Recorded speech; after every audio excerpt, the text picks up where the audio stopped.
혹시 매달 나도 모르게 새어나가는 5만 원, 10만 원을 그저 어쩔 수 없는 밥값 정도로 생각하고 계신가요? 얼마 전 경기도 분당에 사는 63세 박철수 씨는 갑작스러운 허리 디스크 수술로 병원비 400만 원 청구서를 받았습니다. 평소 건강을 자신했지만 한순간에 닥친 목돈에 눈앞이 캄캄해졌다고 하는데요.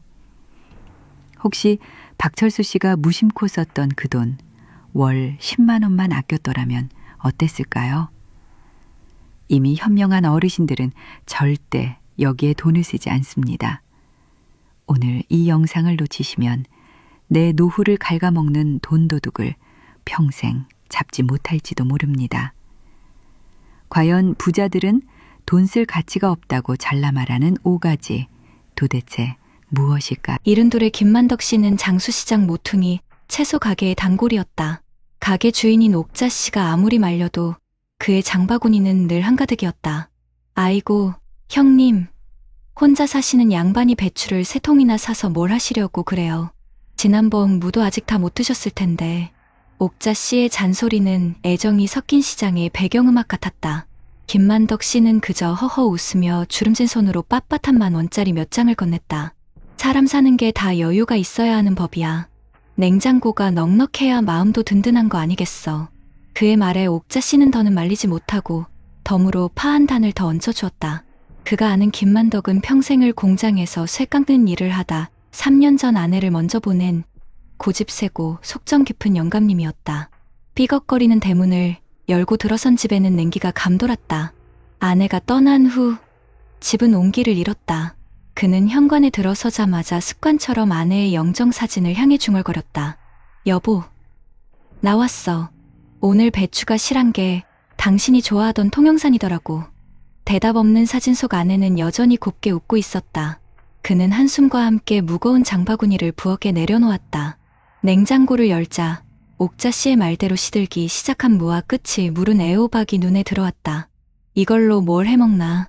막막함이 밀려왔다. 혼자 먹는 밥은 늘 차리기 귀찮고 맛도 없었다. 결국 그는 배추를 신문지에 싸 냉장고 한편에 밀어놓고는 며칠 전 먹다 남은 식은 밥에 물을 말아 김치 한 조각으로 끼니를 때웠다. 어차피 이 많은 배추도 반은 물러서 버리게 될 것을 그는 이미 알고 있었다. 저녁이 되자 아들 민준에게서 전화가 걸려왔다. 아버지, 저녁은 드셨어요? 수화기 너머로 들려오는 아들의 목소리는 늘 피곤에 절어 있었다. 그럼 먹었지. 아주 진수성찬으로 차려 먹었다. 너야말로 바쁜데 끼니 거르지 말고. 거짓말이었다. 늘 그랬듯 아들에게 짐이 되고 싶지 않은 아버지의 첫 번째 거짓말. 다름이 아니라 아버지, 지금 타는 차가 영 시원찮아서요. 자꾸 말썽이라 이번에 새 차를 하나 뽑을까 하는데 아버지 생각은 어떠세요? 민준의 조심스러운 물음에 김만덕 씨의 가슴이 쿵 하고 내려앉았다. 그럴 줄 알았지. 내 아들이 어디 가서 낡은 차 때문에 기죽는 꼴은 못 보지. 그래, 잘 생각했다. 이참에 번듯한 놈으로 하나 뽑아. 아비가 조금 보태줄 테니 걱정 말고. 자신도 모르게 목소리가 커졌다. 통장 잔고가 머릿속을 스쳤지만 아버지라는 이름의 무게가 그 불안을 억눌렀다. 아들이 차를 바꾸면 손주 녀석 태우고 다니기에도 훨씬 안전할 터였다. 아니에요, 아버지. 그냥 여쭤본 거예요. 제가 알아서 할게요.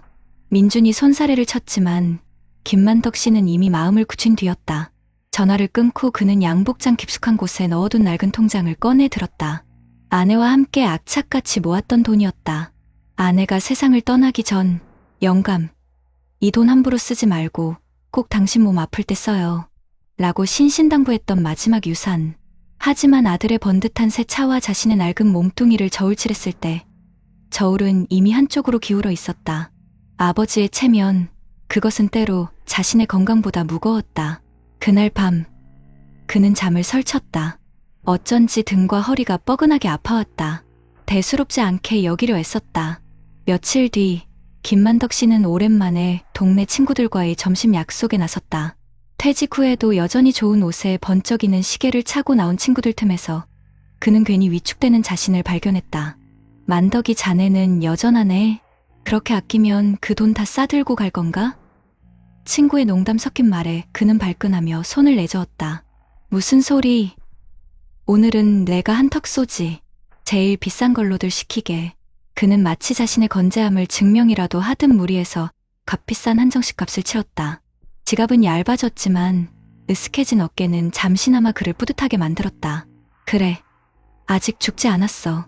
내 아들 차도 바꿔줄 수 있고 친구들 밥 한 끼 사줄 능력도 된다고. 그 허영의 대가가 얼마나 혹독한 것인지 그때는 미처 알지 못했다. 집으로 돌아오는 길, 버스 정류장에 앉아 무심코 스마트폰을 들여다보았다. 손주 녀석이 깔아준 동영상 앱이며 음악 앱이며 뭐가 뭔지도 모를 것들이 화면을 가득 채우고 있었다. 매달 얼마가 빠져나가는지조차 몰랐다. 그저 아들과 손주가 이거 좋대요 하면 고개를 끄덕였을 뿐이다. 이것도 다 돈일 텐데. 문득 스친 생각이었지만 어지러운 아이콘들을 보고 있자니 머리가 아파와 이내 화면을 꺼버렸다. 그 순간 허리를 찌르는 듯한 극심한 통증이 덮쳤다. 비명과 함께 그는 정류장 의자에서 그대로 고꾸라졌다. 세상이 빙글 돌았다. 뿌연 시야 속으로 놀란 사람들의 얼굴이 어른거렸다. 아내의 목소리가 환청처럼 귓가를 맴돌았다. 영감, 그 돈 당신 몸 아플 때 쓰라고 했잖아요. 정신을 잃기 직전. 그가 마지막으로 떠올린 것은 아들의 얼굴도 아내의 얼굴도 아닌 텅 비어갈 자신의 통장 잔고였다. 병원에 실려온 김만덕 씨의 병명은 급성 허리 디스크 파열이었다. 당장 수술하지 않으면 하반신에 마비가 올 수도 있다는 의사의 말은 청천벽력과도 같았다. 정신을 차린 그의 곁을 아들 민준이 하얗게 질린 얼굴로 지키고 있었다. 아버지, 괜찮으세요? 대체 어떻게 된 거예요? 민준의 목소리가 가늘게 떨리고 있었다. 김만덕 씨는 아들을 안심시키려 애써 입꼬리를 올렸지만 입술이 파르르 떨려와 말을 잇지 못했다. 그때 간호사가 다가와 수술 동의서와 함께 예상 병원비가 적힌 안내문을 내밀었다. 400만 원. 종이 위에 박힌 숫자가 눈앞에서 아른거렸다. 심장이 철렁 내려앉았다. 아들의 새 차값을 보태주려던 돈, 친구들 앞에서 체면을 차리느라 썼던 돈, 무심코 사들였던 대용량 식재료, 정체도 모르고 매달 빠져나가던 구독료. 그 모든 것들이 날카로운 파편이 되어 그의 심장을 후벼 파는 듯했다. 민주는 아버지를 수술실로 들여보내고 망연자실 복도 의자에 앉아 있었다. 아버지의 옷가지를 챙기러 잠시 집에 들렀을 때 그는 모든 것을 알게 되었다. 텅 비다시피 한 냉장고 안에는 물러터진 배추와 시든 채소들이 어지럽게 널려 있었다. 식탁 위에는 그가 알지도 못하는 유료 채널의 고지서가 놓여 있었고 안방 서랍장에서는 아버지가 최근 값비싼 양복을 할부로 구매한 영수증이 나왔다. 그리고 결정적으로 그는 아버지의 낡은 통장을 발견하고야 말았다. 아내가 남긴 마지막 유산이라며 무슨 일이 있어도 쓰지 않겠다던 그 통장이었다.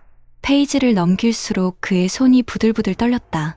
아들 승용차 구입 경력금, 손주 대학 입학 축하금 삐뚤빼뚤한 글씨로 적힌 출금 내역들, 그리고 마지막 장에 남은 잔액은 고작해야 수술비의 절반도 되지 않는 액수였다. 아버지는 그 돈을 모아 자신의 차를 사주려 했던 것이다. 자신은 그런 아버지의 속도 모르고 철없이 새 차 타령이나 하고 있었다. 민주는 통장을 쥔 채 그 자리에 주저앉아 소리 없이 오열했다. 아버지의 고집과 허세는 실은 아들에게 짐이 되지 않으려는 마지막 자존심이자 초라해진 자신을 감추기 위한 슬픈 몸부림이었다.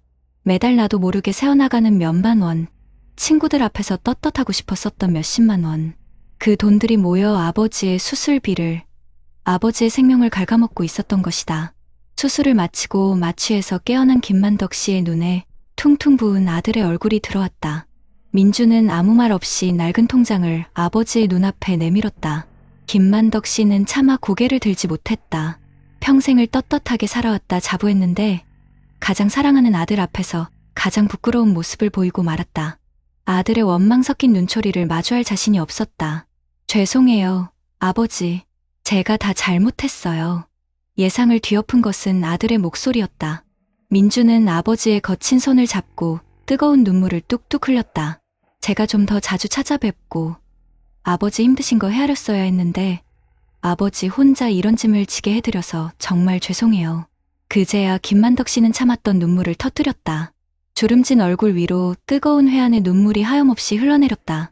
그는 목이 맨 소리로 그러나 분명하게 아들에게 말했다. 아들아, 아비 노릇 한번 제대로 해보는 게 마지막 소원이었다. 내 앞에 쪼그라든 모습 보이기 싫어서 남들처럼 번듯한 애비가 되고 싶어서 그랬다. 근데 그 아비 노릇이라는 게 그게 그렇게 비싼 건 줄은 미처 몰랐다.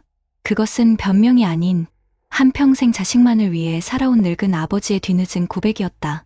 그 어떤 명품 시계나 비싼 양복으로도 채울 수 없는 아버지라는 이름의 진짜 품격이 무엇인지 깨닫는 순간이었다. 부자처럼 보이는 것과 진짜 부자가 되는 것은 완전히 다른 문제였다. 진짜 부자는 돈을 지키는 사람이지 보여주기 위해 쓰는 사람이 아니라는 것을 그는 뼈아픈 대가를 치르고서야 알게 된 것이다. 퇴원 후 부자의 풍경은 완전히 달라졌다. 민주는 주말마다 아버지를 찾아와 냉장고를 채웠다. 예전처럼 무작정 많이 사다 놓는 것이 아니라 일주일치 먹을 만큼만 소분된 식재료와 정갈한 반찬들이었다. 둘은 마주 앉아 나 부끄러워 꺼내지 못했던 속 깊은 이야기를 나누었고 아버지의 스마트폰에 깔린 불필요한 앱들을 함께 정리했다. 민주는 새 차 계획을 접고 아버지의 병원비에 보탰던 돈을 다시 모아 믿을 만한 중고차를 알아보기 시작했다. 어느 맑은 가을날 오후 김만덕 씨는 아들이 끓여준 구수한 된장찌개로 저녁을 먹고 있었다. 화려한 한정식보다 값비싼 외식보다 훨씬 깊은 맛이 났다. 창문 너머로 지는 노을을 바라보던 그가 무심한 척 아들에게 물었다. 오늘 날이 참 좋다. 그렇지 않냐? 민주는 밥을 먹다 말고 아버지를 물끄러미 바라보았다. 아버지의 얼굴에 예전에는 볼 수 없었던 평온한 미소가 걸려 있었다. 네. 아버지, 날이 참 좋네요. 그날의 저녁 식탁에서 김만덕 씨는 돈으로 살 수 없는 가장 값진 것을 얻었다. 그것은 줄어들지 않는 통장 잔고가 아니라 서로의 마음을 보듬는 아들과의 따뜻한 시간이었다. 그는 비로소 깨달았다. 노후를 갉아먹는 진짜 돈 도둑은 밖이 아니라 자신의 마음속에 있었던 체면과 외로움이라는 것을. 그리고 그 도둑을 잡는 유일한 방법은 사랑하는 사람과 진심을 나누는 것뿐이라는 것을 말이다. 여러분 어떠시나요? 위의 사례는 정말 비참하고 서글픈 인생 아닌가요? 하지만 지금부터 소개해드리는 사례는 정반대의 선택으로 행복한 노후를 보내고 있는 분을 소개해드리겠습니다. 74세 박영수 씨에게 아침은 늘 정해진 규칙대로 시작되었다. 동이 트기 전 일어나 정갈하게 세수를 마치고 관악산 둘레길을 1시간 남짓 걷는 것이 그의 첫 번째 일과였다. 평생을 교단에서 아이들을 가르치다 교감으로 정년퇴직한 그는 흐트러짐 없는 생활이 몸에 밴 사람이었다. 3년 전 아내를 먼저 떠나보낸 빈자리는 여전히 컸지만 그는 슬픔에 잠겨있기보다 아내가 살아생전 늘 강조하던 스스로를 돌보는 삶을 실천하려 했었다. 그의 집은 혼자 사는 노인의 집이라고는 믿기지 않을 만큼 정갈했다. 베란다 텃밭에는 상추와 깨잎이 파릇파릇 자라고 있었고 냉장고에는 이틀치 먹을 만큼의 식재료가 종류별로 소분되어 가지런히 정리되어 있었다. 그는 매달 초가 되면 어김없이 지난달의 지출을 가계부 앱에 정리했다. 월 280만 원의 공무원 연금은 풍족하진 않았지만 그의 계획적인 씀씀이 안에서는 부족함이 없는 액수였다. 그는 돈을 관리하는 것이지 돈에 휘둘리지 않는 법을 평생에 걸쳐 터득한 사람이었다. 그러던 어느 주말 오후 딸 지혜가 손주를 데리고 집으로 찾아왔다. 아버지, 점심은 드셨어요? 살갑게 묻는 딸의 얼굴에 어딘지 모를 그늘이 서려 있는 것을 노련한 아버지의 눈은 놓치지 않았다. 과일을 깎아내오자 지혜는 한참을 머뭇거리다 어렵게 입을 열었다. 아버지, 다름이 아니라 저희가 지금 사는 집이 너무 좁아서요. 민수가 내년에 초등학교 들어가는데 좀 더 나은 교육 환경으로 이사를 갈까 해요. 그런데 아시다시피 요즘 집값이 만만치가 않아서 저희 힘만으로는 대출을 받아도 턱없이 부족하네요. 딸의 목소리 끝이 미세하게 떨렸다. 그 마음을 어찌 모를까. 자식의 미래를 위해 조금이라도 더 좋은 것을 해주고 싶은 부모의 마음을.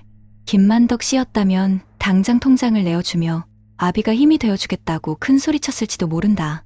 하지만 박영수 씨는 달랐다. 그는 잠시 찻잔을 내려놓고 딸의 눈을 올곧게 마주보았다. 그의 시선은 꾸짖는 것이 아니라 깊은 연민과 이해를 담고 있었다. 지혜야, 내 마음은 충분히 이해한다. 하지만 아비가 너희에게 물려줄 수 있는 가장 큰 유산은 돈이 아니라고 생각한다. 그의 목소리는 나지막했지만 단호한 힘이 실려 있었다. 내가 지금 너희에게 목돈을 보태주는 것은 쉽지. 하지만 그 돈은 내 노후를 지킬 마지막 보루란다.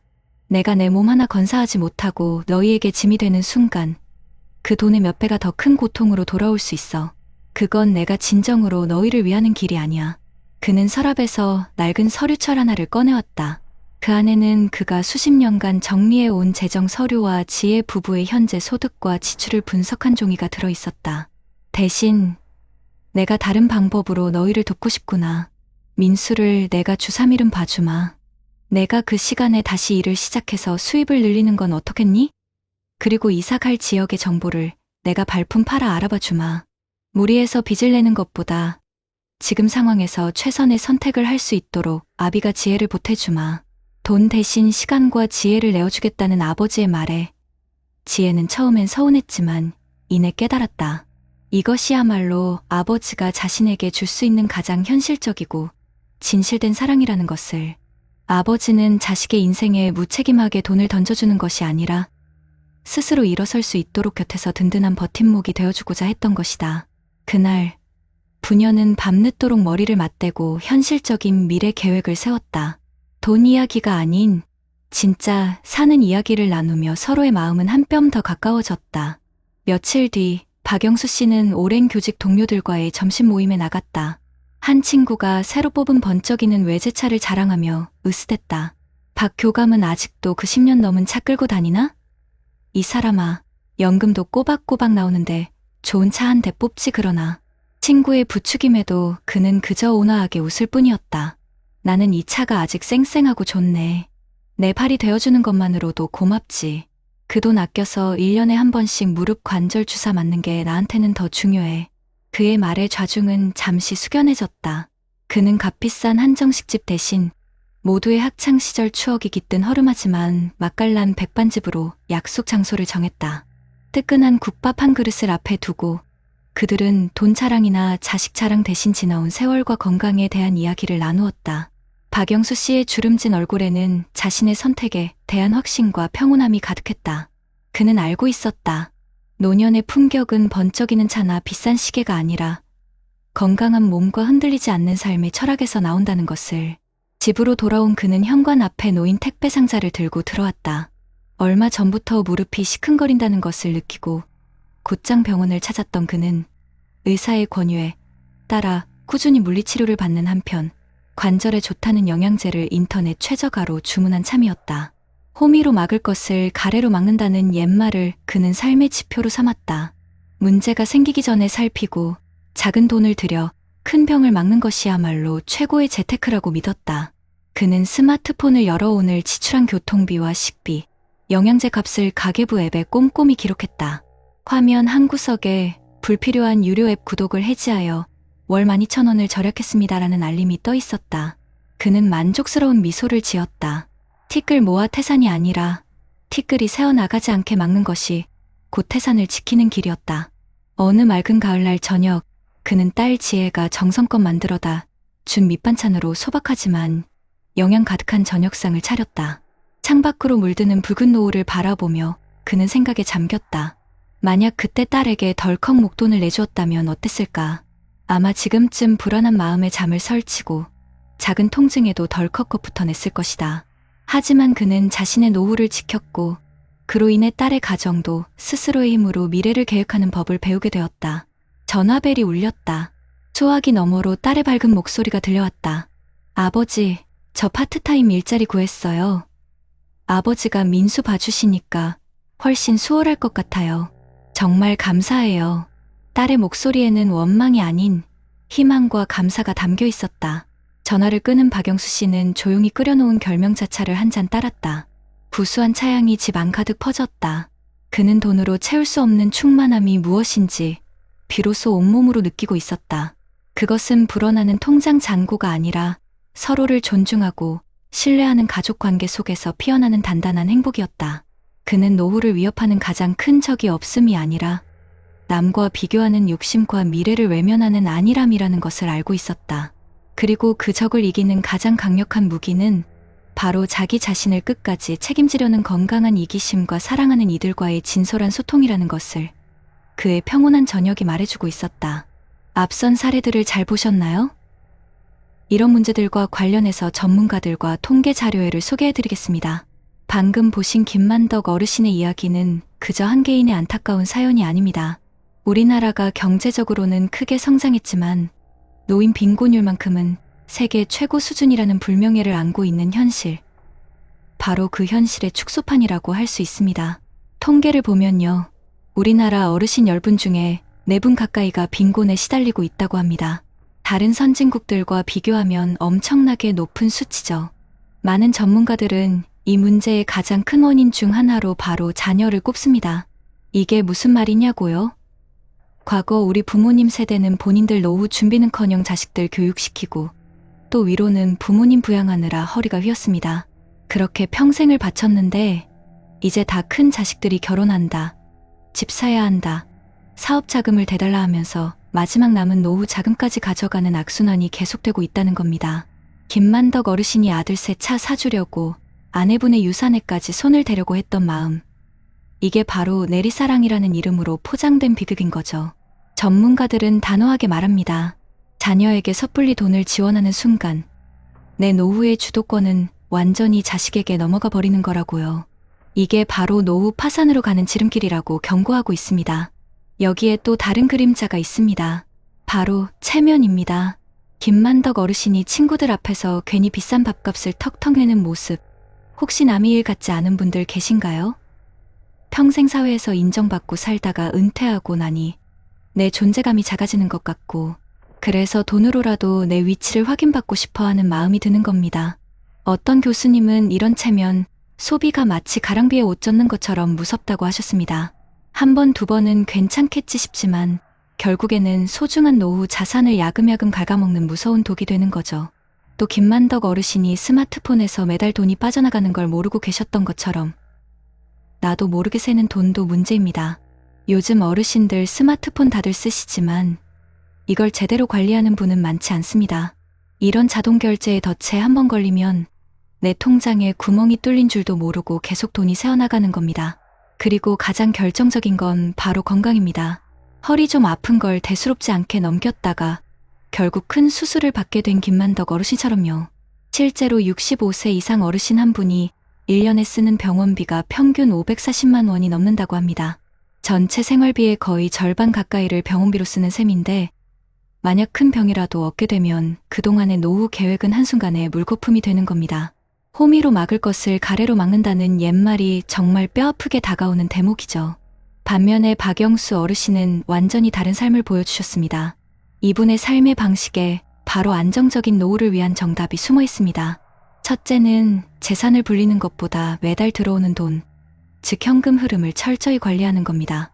박영수 어르신은 매달 나오는 연금 280만 원 안에서만 생활하고 가계부 앱으로 10원 한 장까지 꼼꼼하게 기록합니다. 전문가들이 연금 생활자에게 가장 중요하다고 강조하는 제1수칙을 몸소 실천하고 계신 거죠. 노후에는 재산이 아무리 많아도 당장 쓸 돈이 없으면 소용없습니다. 매달 꾸준히 들어오는 돈을 어떻게 잘 관리하느냐가 내 삶의 질을 결정하는 겁니다. 둘째는 자녀에게 돈이 아니라 시간과 지혜를 물려주는 겁니다. 딸이 이사 자금을 부탁했을 때 단호하게 선을 긋는 대신 손주를 돌봐주면서 딸이 마음 편히 일할 수 있게 돕고 직접 발품 팔아 좋은 정보를 알려주는 모습 보셨죠? 이게 바로 요즘 시대의 가장 이상적인 부모와 자식의 관계입니다. 무턱대고 돈으로만 도와주는 건 오히려 자식의 자립심을 망치고 내 노후까지 위협하는 독이 든 성배와 같다고 전문가들은 말합니다. 대신 이렇게 시간과 지혜로 돕는 것이야말로 부모와 자식 모두에게 이로운 최고의 방법인 거죠. 마지막으로 건강관리를 최고의 재테크로 삼는 겁니다. 박영수 어르신은 무릎이 조금만 아파도 바로 병원에 가고 영양제도 인터넷으로 가장 싼 곳을 찾아내 꼬박꼬박 챙겨 드십니다. 이렇게 건강할 때 건강을 지키는 작은 투자가 나중에 들어갈 수백, 수천만 원의 수술비와 간병비를 막아준다는 걸 너무나 잘 알고 계신 겁니다. 김만덕 어르신과 박영수 어르신 두 분의 삶은 우리에게 노후의 진짜 품격이 무엇인지 똑똑히 보여주고 있습니다. 우리의 통장은 자식에 대한 끝없는 책임감, 남의 시선을 의식하는 체면, 그리고 내 건강에 대한 무관심이라는 보이지 않는 도둑들에게 매일같이 위협받고 있습니다. 저희 채널은 바로 이 점을 시청자분들께 꼭 말씀드리고 싶습니다. 노후의 진짜 부자는요, 남들에게 보여주기 위해 돈을 쓰는 사람이 아닙니다. 내 삶을 마지막까지 온전히 책임지기 위해 돈을 아끼고 지키는 사람입니다. 그리고 자녀에게 물려줄 최고의 유산은 돈이 아니라 짐이 되지 않는 건강한 부모, 바로 나 자신이라는 사실을 꼭 기억하셨으면 좋겠습니다. 그렇다면 앞선 사례들을 해결할 수 있는 방법은 무엇이 있을까요? 사실 김만덕 어르신이나 박영수 어르신의 이야기는 단순히 두 분의 선택이 아니라 오늘을 살아가는 우리 대한민국의 모든 어르신들이 마주한 현실적인 문제와 아주 깊이 연결되어 있습니다. 그래서 정부와 또 각 지역의 시청이나 군청, 동네 주민센터에서는 이런 문제들을 해결하고 우리 어르신들이 편안한 노후를 보내실 수 있도록 여러 가지 정책들을 만들어서 시행하고 있습니다.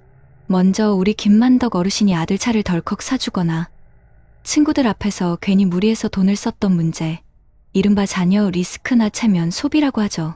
이 문제의 근본적인 원인을 들여다보면요, 결국 불안정한 노후 소득 때문에 마음이 불안하고 또 사회에서 내 역할이 없어진 것 같은 그런 위축감에서 비롯되는 경우가 많습니다. 박영수 어르신처럼 매달 꼬박꼬박 들어오는 돈이 있어서 마음이 든든하면 사실 그렇게 무리할 필요가 없는 거거든요.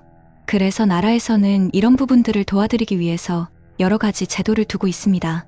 가장 대표적인 게 바로 기초연금입니다. 이건 만 65세가 넘으신 어르신들 중에서 소득이 하위 70%에 해당되시는 분들께 나라에서 매달 일정한 생활비를 드리는 건데요. 2025년 기준으로 한 달에 최대 34만 4천 원까지 받으실 수 있습니다. 이게 어떻게 보면 자식들한테 아쉬운 소리 안 하고 최소한의 생활과 품위를 지킬 수 있는 아주 중요한 사회적인 안전망인 셈이죠. 그리고 또 노인 일자리 사업도 아주 중요합니다. 이건 단순히 돈을 버는 걸 넘어서요, 어르신들이 계속해서 사회에 참여하고 활동하시면서 삶의 활력도 되찾고 나도 아직 쓸모 있는 사람이다라는 성취감을 느끼게 해주는 아주 좋은 기회입니다. 동네 환경을 돌보는 공익활동형이나 다른 분들을 돕는 사회 서비스형 같은 일자리에 참여하시면요, 정기적인 소득이 생기는 건 물론이고 어딘가에 소속되어 있다는 안정감도 느끼실 수 있습니다. 이런 안정감이 생기면 남들한테 보여주기 위해서 체면 때문에 억지로 돈을 쓰는 일이 자연스럽게 줄어들게 됩니다. 실제로 자산관리 전문가들이 하나같이 하는 얘기가 있습니다. 노후에는 내가 가진 재산의 전체 크기보다도 매달 꾸준하게 현금이 들어오는 것, 그러니까 연금 같은 소득이 삶의 질을 결정한다고 말이죠. 기초연금이나 노인 일자리에서 받는 소득이 바로 박영수 어르신처럼 한 달 예산을 딱 정해놓고 그 안에서 계획적으로 생활하는 건강한 소비 습관의 첫걸음이 될 수 있다는 겁니다. 또 어떤 노년학 전문가들은 이런 말도 합니다. 자녀에게 덜컥 큰 돈을 지원해주는 순간 내 노후의 재정적인 주도권을 자식에게 넘겨주는 것과 같다고요. 그래서 어르신들께 건강한 이기심이 필요하다고 강조합니다. 박영수 어르신처럼 자식에게 돈이 아니라 살아오면서 얻은 시간과 지혜를 물려주는 것이야말로 자식의 건강한 자립과 부모의 안정적인 노후를 모두 지키는 가장 현명한 길이라고 조언합니다. 다음으로 김만덕 어르신처럼 나도 모르게 돈이 쑥쑥 빠져나가는 디지털 금융 문맹 문제에 대해서도 이야기해 보겠습니다. 스마트폰으로 뭘 좀 눌렀을 뿐인데 유료 서비스가 결제되는 자동결제의 덫, 이거 정말 많은 어르신들이 겪는 문제입니다. 그래서 요즘에는 정부와 지자체 그리고 각 은행들이 힘을 합쳐서 어르신들을 위한 디지털 교육을 아주 적극적으로 제공하고 있습니다. 대표적인 것이 바로 과학기술정보통신부에서 운영하는 디지털 배움터라는 곳입니다. 전국의 주민센터나 복지관처럼 집에서 가까운 곳에서 스마트폰 기초 사용법부터 시작해서 모바일 뱅킹이나 가게에 있는 키오스크 사용법까지 전부 무료로 배우실 수 있습니다. 심지어 찾아가는 버스를 운영해서 정보 소외 지역에 계신 어르신들까지 직접 찾아가서 알려드리기도 합니다. 또 금융감독원이나 각 은행에서도 우리 시니어들을 대상으로 보이스피싱 예방법이나 내가 잊고 있던 내 숨은 금융자산 찾는 법, 그리고 스마트 뱅킹을 안전하게 이용하는 방법처럼 실생활에 피가 되고 살이 되는 금융 지식 교육을 정기적으로 하고 있습니다.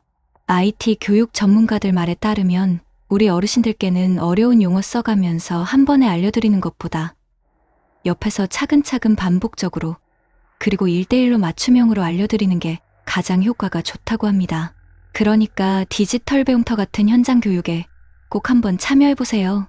모르는 게 있으면 바로 그 자리에서 손들고 물어보고 또 내 손으로 직접 스마트폰을 조작해보는 경험이 디지털 금융에 대한 막연한 두려움을 없애고 자신감을 키워주는 최고의 방법입니다.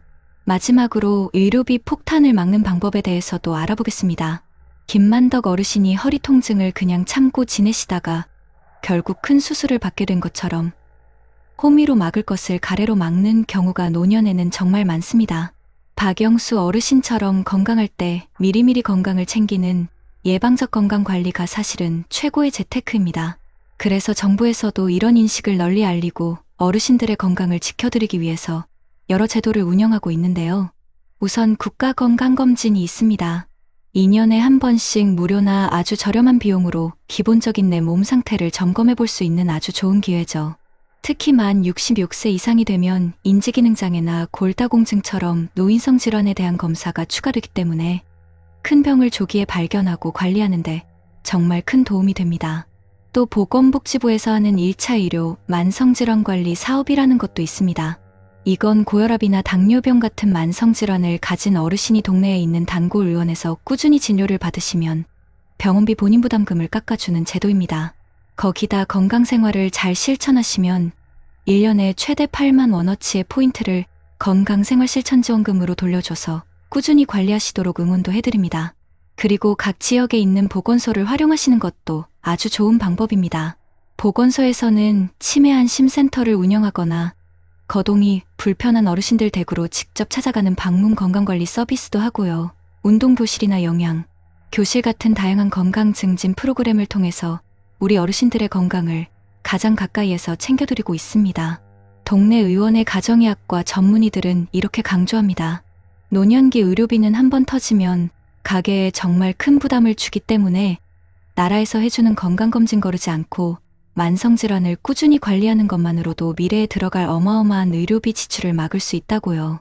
박영수 어르신이 무릎에 통증이 오기 시작했을 때 바로 병원을 찾으셨던 것처럼 내 몸이 보내는 작은 신호에 귀를 기울이고 제때 대처하는 것이 무엇보다 중요합니다. 결론적으로 김만덕 어르신이 겪었던 위기들은 사실 정부와 우리 사회에 마련된 다양한 안전망을 잘 활용했다면 충분히 예방할 수 있었던 문제들입니다. 저희 채널은 바로 이런 유용한 정책들을 우리 시니어 시청자분들께 적극적으로 알려드리고 또 잘 활용하실 수 있도록 안내해드리는 역할을 해야 합니다. 이를 통해서 저희 채널을 보시는 모든 분들이 남들에게 보여주기 위한 보여주는 부자가 아니라 박영수 어르신처럼 자기 삶을 끝까지 책임지는 진짜 백이 지키는 부자로서 건강하고 품위 있는 노후를 만들어 가실 수 있도록 돕는 것, 이것이 바로 저희의 가장 중요한 목표가 되어야 할 것입니다. 깊게 팬주름은 지나온 세월의 훈장이요. 거칠어진 손은 한평생 지켜낸 삶의 증표입니다. 그 고귀한 시간 위에 우리는 지금 어떤 이야기를 쓰고 있습니까? 오늘 우리는 두 분 어르신의 노후 이야기를 들여다보았습니다. 한 분은 자식 걱정과 남들 시선에 휘둘리며 불안한 마음에 쫓기듯 돈을 써내려가다 위태로운 순간을 맞이했던 김만덕 어르신, 그리고 또 다른 한 분은 매달 들어오는 작은 연금을 든든한 울타리 삼아 계획하고 아끼며 자신의 삶을 단단하게 지켜낸 박영수 어르신입니다. 두 분의 모습은 마치 세찬 비바람에 뿌리째 흔들리는 나무와 굳은 날씨에도 묵묵히 자리를 지키는 깊은 뿌리의 나무처럼 우리에게 너무나도 다른 풍경을 보여주었습니다. 우리 어머님, 아버님, 그리고 이 영상을 보고 계신 모든 시청자님들, 평생을 자식 잘 되라고 집안 한번 일으켜보겠다고 내 몸 부서져라 일만 하고 살아오셨습니다. 정작 당신을 위해서는 제대로 된 옷 한 벌, 따뜻한 밥 한 끼 편히 드시지 못하고 모든 것을 내어주셨지요. 그렇게 앞만 보고 달려오셨는데 어느덧 황혼의 문턱에 서서 뒤를 돌아보니 텅 빈 주머니와 여기저기 쑤시는 몸, 그리고 이제 나는 뭘 해야 하나 하는 막막함만 남아있는 것 같아 마음이 시리지는 않으셨는지요. 괜찮습니다. 정말 괜찮습니다. 이제는 자식에게 모든 것을 내어주지 않아도, 남들처럼 번쩍이는 차를 타지 않아도 괜찮습니다. 그동안 너무나도 애쓰셨고 충분히 잘 살아오셨습니다. 오늘 저희가 알려드린 기초연금이나 노인일자리, 디지털 배움터와 같은 나라의 제도들은 단순히 돈 몇 푼을 지원해주는 시혜가 아닙니다. 그것은 평생 이 나라와 가정을 위해 헌신하신 우리 어르신들이 마땅히 누려야 할 최소한의 존중이자 권리입니다. 내 삶의 마지막까지 누구에게도 아쉬운 소리 하지 않고 내 손으로 내 존엄을 지킬 수 있도록 우리 사회가 마련한 든든한 지팡이인 셈입니다. 김만덕 어르신처럼 남에게 보여주기 위한 삶을 사느라 정작 내 마음의 곳간이 텅 비어가는 것을 외면하지 마십시오. 박영수 어르신처럼 비록 큰 돈은 아닐지라도 매달 정해진 예산 안에서 스스로를 돌보고 아픈 곳은 없는지 내 몸의 소리에 귀 기울이며 자식에게는 돈이 아닌 따뜻한 지혜와 사랑을 물려주는 삶의 주인이 되셨으면 좋겠습니다. 그것이 바로 내 노후를, 내 남은 인생을 가장 아름답고 풍요롭게 지켜내는 진짜 부자의 모습일 것입니다. 이제 당신의 인생이라는 책에 마지막 장을 써 내려갈 시간입니다. 그 마지막 장이 후회와 불안으로 얼룩지는 것이 아니라 하루하루의 작은 감사와 잔잔한 행복, 그리고 스스로를 지켜냈다는 단단한 자부심으로 가득 채워지기를 저희가 진심으로 응원하겠습니다. 당신의 남은 인생이 그 어떤 젊은 날보다 가장 눈부시고 따뜻한 황금빛으로 채색되기를 바라며 저희는 언제나 당신의 곁에서 든든한 동반자가 되어드리겠습니다. 오늘도 귀한 시간을 함께 해주셔서 진심으로 고맙습니다.